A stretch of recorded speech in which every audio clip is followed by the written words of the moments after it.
Well, for more on this, we are joined by SABC News International Editor Sophie Mokoena, who's in studio with us. Sophie, look, the submission of Namibia comes at a time where the country is currently mourning the death of its president, Hage Geingob. Now, he led the struggle against occupation, but how did the Minister of Justice link his passing and the submission? Well, you know that President Geingob is the first head of state on the continent to support South Africa's case against Israel. And at that time, he was already ill. And therefore, he emphasized that South Africa and Namibia are together in terms of ensuring that the Palestinians do achieve what they want, that is a free Palestine. And therefore, she did link it to the passing on of President Geingob.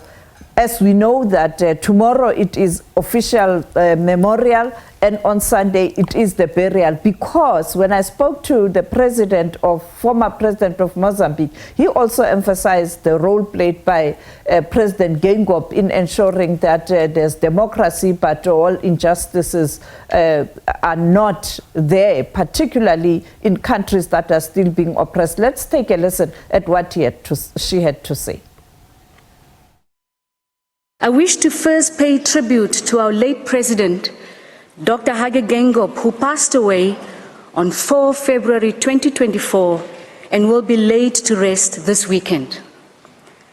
President Geingob was a key figure in our struggle for independence. He was a committed anti-apartheid and anti-colonial freedom fighter who stood up against injustice and oppression wherever it occurred. It is therefore fitting that in one of his last public statements, he said that no peace-loving human being can ignore the carnage waged against Palestinians in Gaza.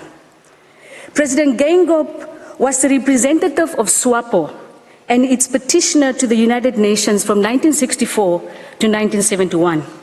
It was during this period that the General Assembly condemned and declared the policies of apartheid and racial discrimination as a crime against humanity.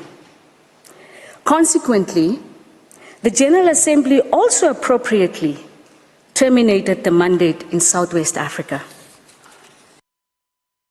Now, when can we expect the ruling on this particular matter, Sophie, and what is next in this process?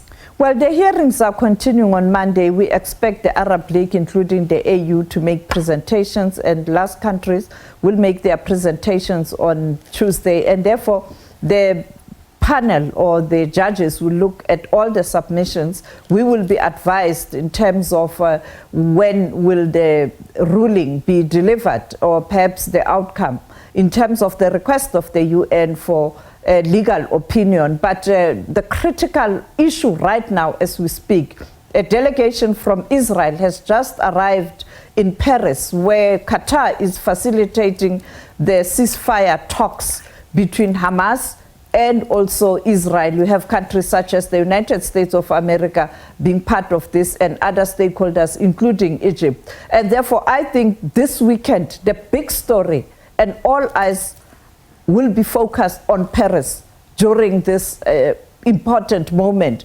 Whether this time around, are we going to again have a situation where Hamas and Israel will agree to a ceasefire? And I think if this time around there's that kind of agreement, the ceasefire will be much longer, and that will include the release of hostages. And I think we are now moving towards what America was saying in terms of at the moment, behind the scenes, there's a lot of work that's been done, but let's wait and see.